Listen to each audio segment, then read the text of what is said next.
J'ai lu dans une gazette mal informée que Louis-Amédée Pujol, dit Henrique, était mort en montagne. Ben, c'est absurde. Et je le sais parce que je sais ce qui s'est passé. L'autre matin, Henrique faisait réchauffer son café un peu avant le jour. Il allait boire le café de la veille, réchauffé au feulement de la gazinière, à 2 pas de la toile cirée, vous savez, avec des chiens courants dans un marais. Celle qui est usée à l'endroit où on pose les coudes, voilà. Le café réchauffé, ça lui retournait le bide, parce qu'il le laissait bouillir. Mais ça ne lui serait pas venu à l'idée à Henrique de boire un café frais, un café du matin. Parce que quand il y avait encore la vieille, elle faisait bouillir le café le matin. Alors, Henrique fait bouillir le café le matin comme la vieille. Et puis quand il a fait bouillir le café le matin, il lui semble entendre la voix de la vieille qui dit « Café bouilli, café foutu hein ?» Alors du coup, il se sent moins seul. Alors il laisse bouillir le café le matin comme la vieille. Alors un peu avant le jour, toile cirée, café bouillu, main serrée sur le bol pour y trouver de la chaleur, et puis tout à coup, un grognement. Pas pour parler, non, Henrique il parle pas, juste parfois un grognement, vous voyez, menaçant, distant, interrogateur, parfois même affectueux, mais un grognement. Mais là, un grognement sourd, lourd, profond. Ça faisait 20 fois, 20 matins avant le jour, 20 cafés bouillus, qu'une drôle d'affaire lui tournait dans la tête. C'est que là-bas, au-dessus du hameau, il y a le Vallier, le Mont-Vallier. Mont-Vallier, c'est la montagne, pas sûr qu'il y en ait une autre. Il paraît que du sommet, on voit au bout du monde. Les vieux n'y montaient pas, mais ils le disaient déjà. Alors il aurait pu, Henrique, leur demander d'en dire plus. Mais bon, les vieux étaient morts. Le dernier des vieux, c'était la vieille. Et ses cafés bouillus. Le dernier des vieux, maintenant, c'était lui. Et à 20 jours, il avait vu une femme. Belle, jeune, fait pas d'ici, quoi. Une femme à boire du thé de Chine, pas du café bouillu. Et elle lui a parlé. Elle a demandé, en montrant toutes ses belles dents, là, si du sommet du Vallier, on avait une belle vue. Henrique n'a pas répondu, on ne parle pas aux belles femmes quand on s'appelle Louis-Amédée Pujol, dit Henrique. Et puis il n'en savait rien. Mais oui, il n'était jamais monté. Alors là, la femme au thé de Chine, elle était partie loin du café bouillu. Henrique, il en avait perdu le sommeil. Et chaque matin, avant le jour, au café bouillu, il se disait qu'il aurait dû au moins dire ça, au moins le grogner. Du sommet, on voit le bout du monde.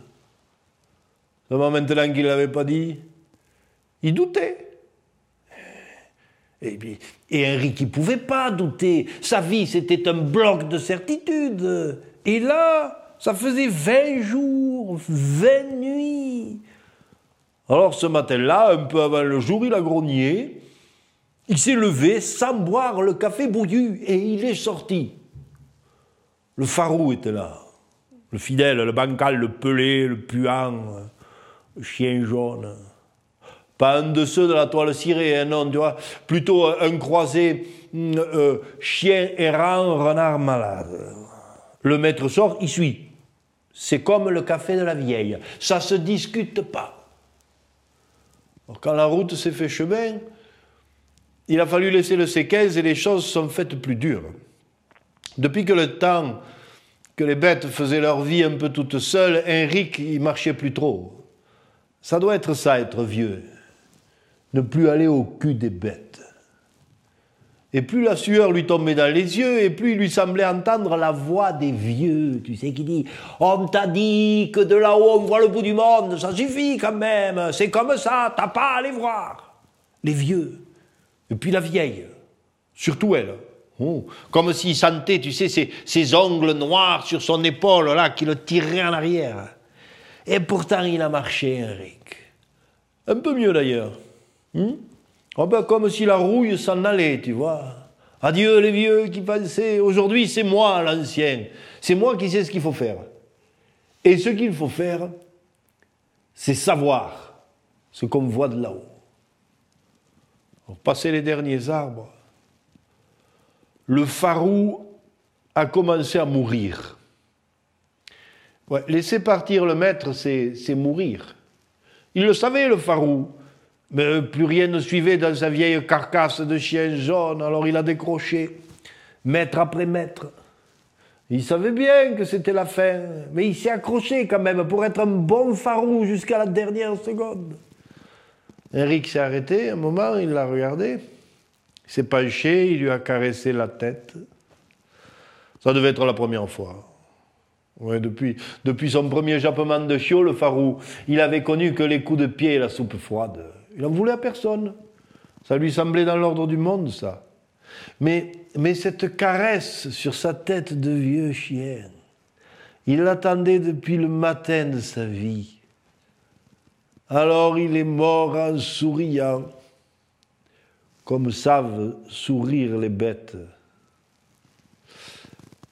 Henrique est monté. Le jour s'est levé, ça sentait la réglisse et le miel. Dans la tête d'Henrique, les grognements ont fait place à des mots, ou même à une musique. Est-ce que c'était ça, la poésie? Une musique dont tu devines le sens. La montagne, elle était là, colossale. Mais Henrique, aussi, se sentait un chien. Alors il a marché encore. Et à présent, tout était facile. Comme autrefois, au temps de ses rêves de grandeur, au temps de ses 20 ans. Il a marché. Et il lui semblait sentir dans les parfums des montagnes celui d'un thé de Chine. Il a marché, Henrique, ou bien il a volé. Personne n'a jamais su. Enfin, il est arrivé sur le fil de la crête, à 2 pas du sommet. Et de là, il a vu la mer de nuages toute teintée du sang de la naissance du soleil. Il a vu des choses que les mots ne disent pas. Il a entendu des silences qui sont comme des musiques d'anges. Depuis, il est là-haut, immobile. Dans les parfums de thé de Chine, il est à 2 pas du sommet et il sait ce qu'on y voit. Mais il ne redescend pas.